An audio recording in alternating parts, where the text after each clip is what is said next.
Hey everybody, happy Wednesday. Welcome to the Woody Hayes Athletic Center. It is the podcast daily, and the middle of the week, it's the perfect time for a stock watch. That's Bill Landis, Jeremy Birmingham. I'm Austin Ward. We also have a new segment. We stopped by our friend in Grove City, Ryan Johnson, to get an update, just trying out something new with one of our buddies. If you like it, let us know. If you don't, too bad. It's part of this video. But we'll see what happens. Too late now. Yeah, too late. But hopefully you'll enjoy it. We thought it was cool and it was fun for us. So we're just going to add that into the stock watch, see what happens with it. But for now, we're going to talk about some current Buckeyes that are making some moves. And Berm's going first. Jair Brown.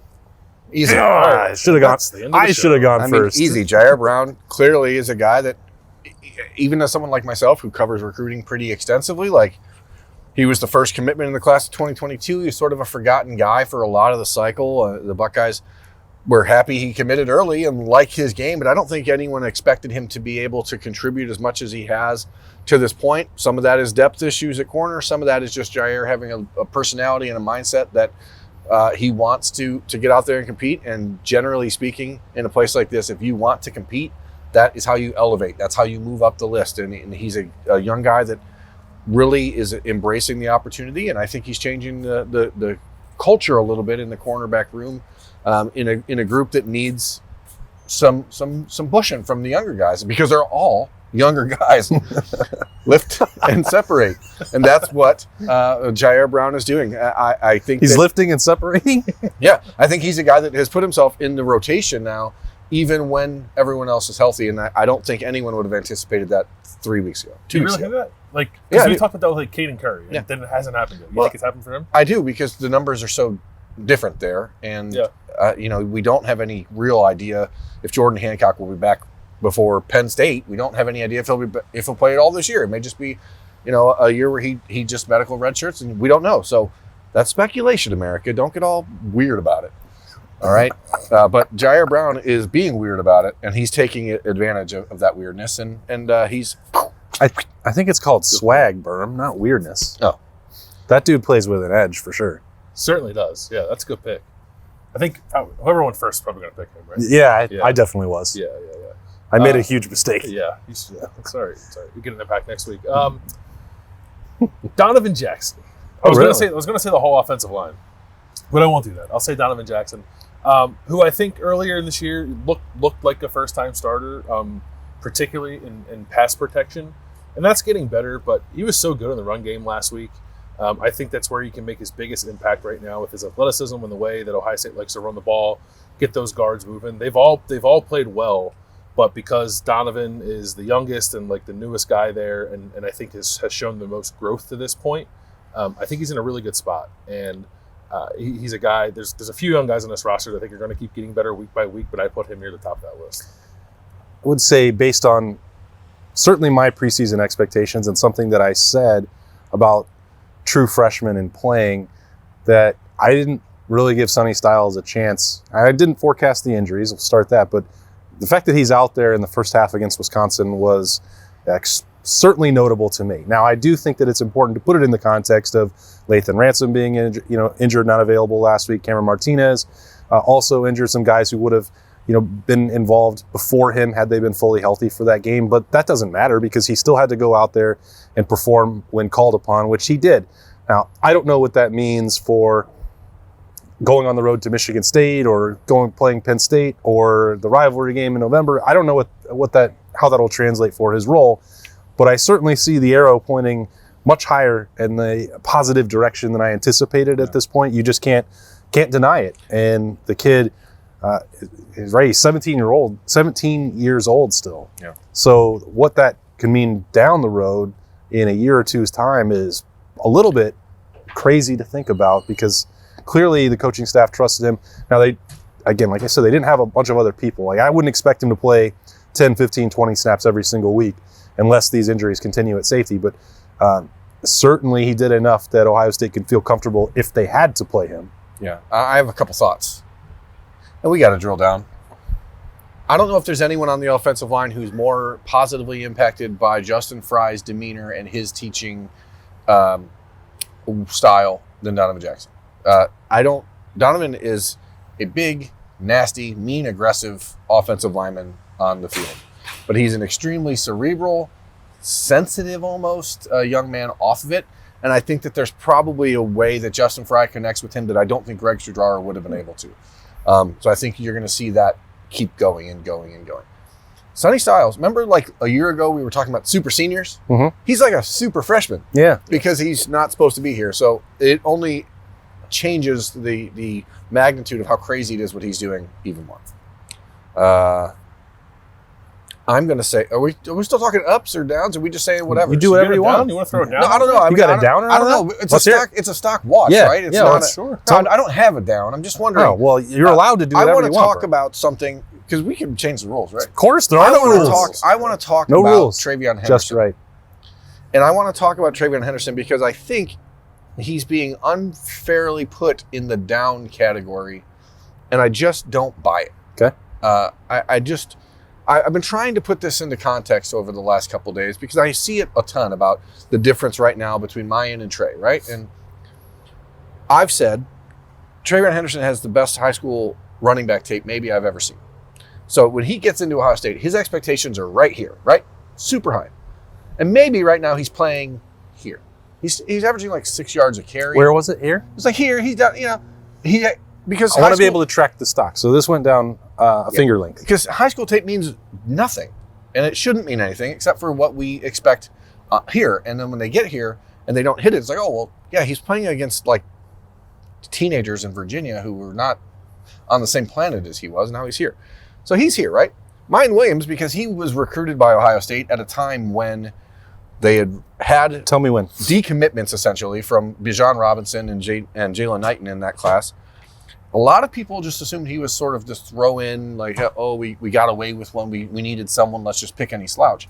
So the expectations were here, and he's playing here. I don't think that because Mayan's playing so much better than people expected, that TreVeyon's playing that much worse than people expected. Does that make sense? I was trying to lend you a hand because you only had 2. Why didn't you want to participate? I don't want to. I think how it looks sometimes might impact the way people, because let's say they both average 7 yards a carry. Mine, it's like 7, 7, 7, 7, 7, 7, 7, and Trey, it's like 2, 2, 2, 2, 2, 90. Like and it's I don't know, that doesn't equal 7. Do you know that Barry Sanders had more negative rushing plays than like any running back in NFL history? He played for the Lions, but he was also like the best running back of all time. Yeah. So I think that you have to be looking at this objectively and realize that they're different style backs. Now, that's not to say Mayan may not be seeing things a little bit better than Trey right now, because I think that's a fair like comparison point, and I think that's objectively true. But again, I don't think that is should be used as a way to knock what TreVeyon Henderson is doing. I don't think he's playing poorly. I think Mayan's playing really well, and they're probably about the same level. So my point here, if we're talking stock watch, is that TreVeyon Henderson's still a level stock. Okay, for sure. So don't America, don't do it. Don't get all weird about TreVeyon Henderson. Okay, that's today's motto. Don't get weird. If people want to sell me TreVeyon stock at a lower price, I'll buy it. Yeah. Like, don't get weird, America. That's today's lesson. It's a good lesson. It's a good lesson. My only, no, I was kidding. Love it. Tehran Vincent. You have great comedic timing. Thank you. Tehran Vincent is a guy that was talked about a little bit on Tuesday, who gets overshadowed because Michael Hall has been so good and because the ends are playing very well. And sometimes the job of the guy in that position can be a little unglamorous, eating up double teams so that a guy like Mike Hall doesn't get singled up and terrorizes the backfield. But I think Tehran's been really solid. So I don't think it's like a super high stock at the moment, but I think it is pointing upward for sure. And a guy that we probably should talk about a little more for the impact that he's making on the defense. First class. Yeah. Stock down. Ooh. Okay. Now we're getting somewhere. The health of the Ohio State Buckeyes. And I don't know. Womp, womp. I don't know, like, how to describe it. Like, they've got one of the best training staffs in all of the country. They have the cutting edge technology. They monitor every single thing every day. This is not a stock down for the training staff. Collectively, there's something about this team that, like, new things are popping up every single week. And I get there's a lot of discussion about where the cause of that is, where the blame may lie. I hate even saying it that way, because this game is so physical and violent, and Ohio State is making a conscious decision to make its team tougher. Well, that comes with a price. You don't get to just magically become that without going through tough situations. But every single week when you're going out there and we have to spend so much time trying to parse through clues and figure out who's coming back this time and what's this new thing that's picked up and when will they get back out. Like, it doesn't really matter in the end when you're playing Rutgers or when you're playing Michigan State. And there's nothing that has been of the season-ending variety. And from that respect, I think maybe there's a case to be made. We're spending too much time worrying about it for Ohio State. But when you're comparing it and projecting down the road, are they going to stay unbeaten? Are they going to beat the toughest teams on their schedule? Are they going to be ready to go to Penn State? What would happen if in a hypothetical matchup with Georgia or Alabama? Like, we just haven't seen Ohio State at its ceiling, and I wonder if these things will linger on. Now, because of the things that I said, that I do believe that the training staff and Mickey Marotti and the people who make their food upstairs and all the other things, like, I think that Ohio State will get it figured out and eventually have things pointed in the right direction. And maybe just the way they're practicing now is because they're playing Toledo's and Rutgers and Michigan State, that they don't have to, they're not getting the same tests on Saturday. I don't know. That was the question I was going to ask. Feel that way, kind of. That was the question I was just going to posit in retort to you. Like, do we believe or think that the aggressiveness and ferocity with which they're handling Tuesday and Wednesday changes as we get past the bye week? I think it needs to, right? If this is the cost and you don't have any of your top three corners, for example, against, I don't know, Sean Clifford, that's the correct noise to make. But like, just for example, like, once you get into that part, can you afford to be without, your entire starting lineup at corner? No. Like, if you are getting into the Michigan game and you, like, Mike Hall just had to go bang against Donovan Jackson all week, like, you can't do that then, right? That doesn't make sense. It doesn't make sense, but I understand the urge to want to do it now, especially when, like, the mantra for the season is to maintain your competitive stamina, which they did not always do very well when they played teams that they're going to play on Saturday or played even last week, I guess. Yeah, I mean, we have to include it. I don't know that I thought of Wisconsin that way going in, but they are trying to maintain an edge, and there's a balance there, and I guess you can question if they've taken it too far with how banged up they are, but you can't control a guy rolling an ankle or bumping his head, unfortunately. So I don't know. I think they're probably going about it the right way, because I would want to make sure that they're getting the proper kind of work in during the week if they're not going to get it on Saturday. And the goal is to be your best team at the end of November. Yeah. So, as you said, like, there's not a bunch of season-ending injuries. It's nagging things. And if the goal is to make those guys work through those and get tougher, then you hope it plays out. I think it's interesting in that we don't see, again, we don't pay a ton of attention to Alabama and Georgia. Like, are they having these same issues? I don't know. Does it matter for Ohio State when you're getting ready to play Rutgers and then you get what's clearly a down Michigan State team, then you get a week off? Maybe this is the end of this cycle of going as hard as they've been going. But, get better is the goal. And for us covering it, it's a little frustrating. Ryan Day on Tuesday did say, like, they're going to adjust the way they handle the availability report. They're going to meet probably on Friday now instead of Thursday to give the answers, and maybe we'll get some more clarity on stuff. But generally speaking, that's the way the cookie crumbles. All right, we'll take a quick break. We got a couple more additions to come on the Stock Watch. We'll be right back. All right, taking a little break for a new addition to the Stock Watch. We're going to put a different spin on it. We're hanging out at Card Collector 2 in Grove City. This is Card Collector 2. If you don't know him, you probably do, because he's got about 100 million more followers than we do on the podcast. But this is Ryan Johnson.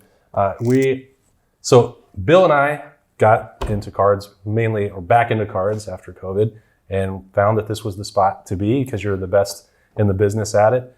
And the card industry has changed a lot, even in just the 2 years, and NIL has also tweaked it. So we're talking about cards on the rise, Stock Watch. Felt like a natural fit to look at some of the Buckeyes, either NFL or now college, since they're allowed, and the prices seem to be going up. Yeah, one guy in particular seems to be this guy, Mr. Is this right? Yeah, Mr. CJ Stroud.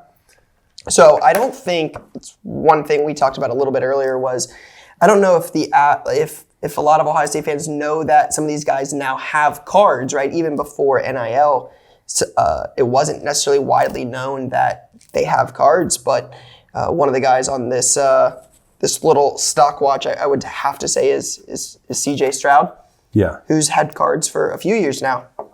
This one is pretty incredible. So what do you have? We're going to show these off a little bit.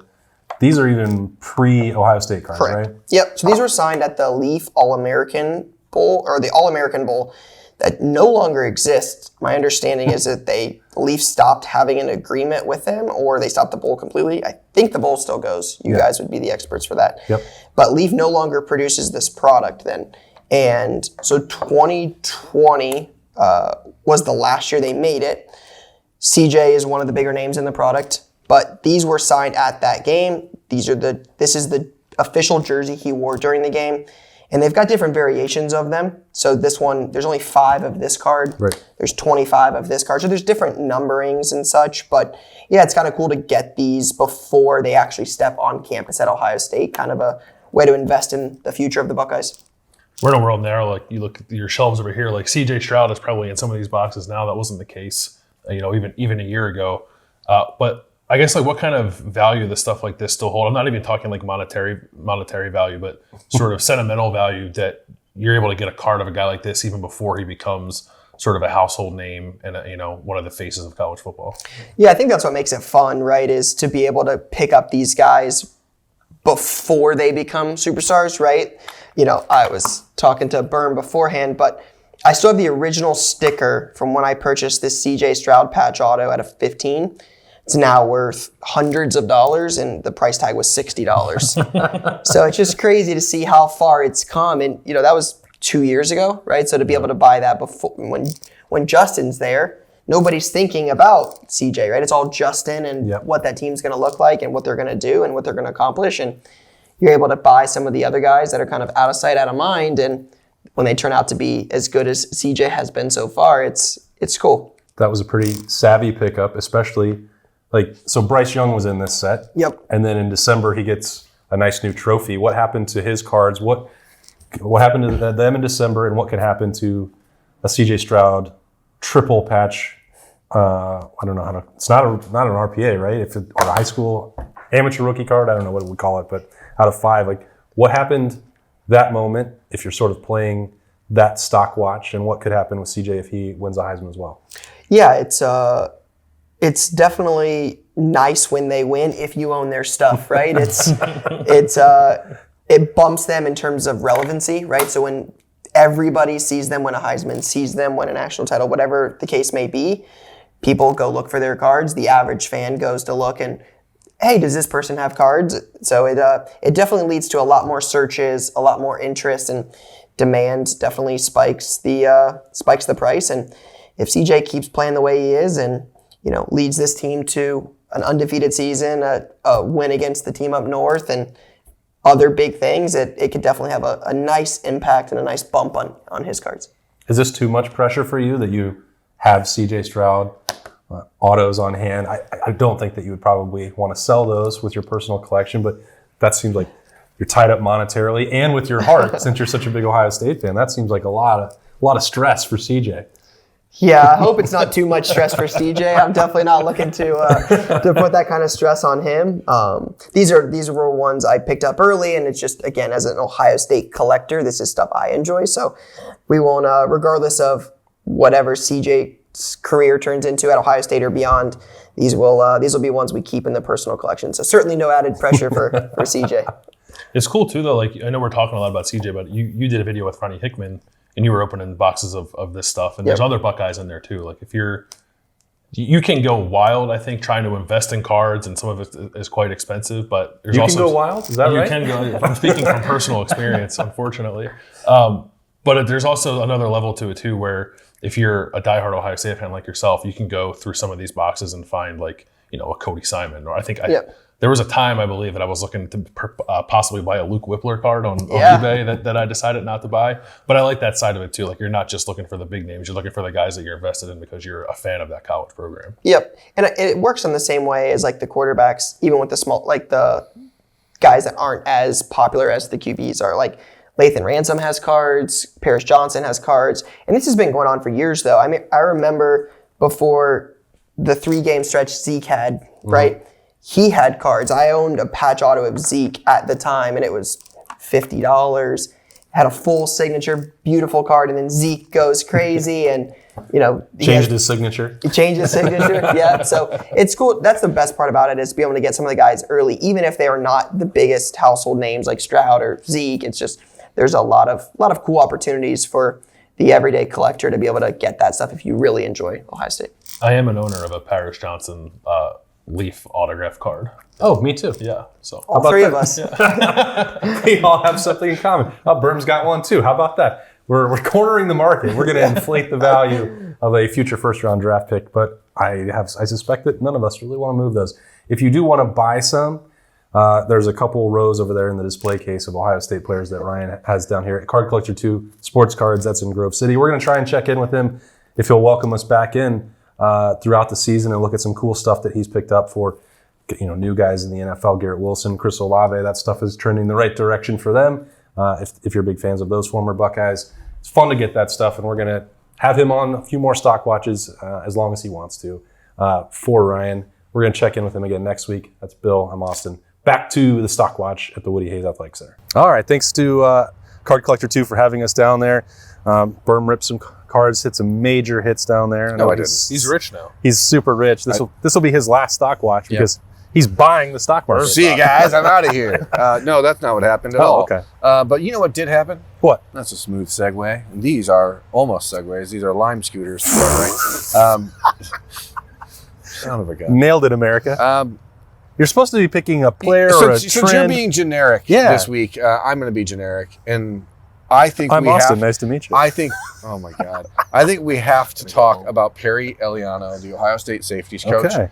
Now we're getting it. In a room that has seen, let's say, some challenges because of, the aforementioned injury bug that's eating Ohio State's football team alive. Perry Eliano he's just cycled guys in and out of that room and on the field, and every time they come out, they don't look like bad. So I think that's good. And therefore, up.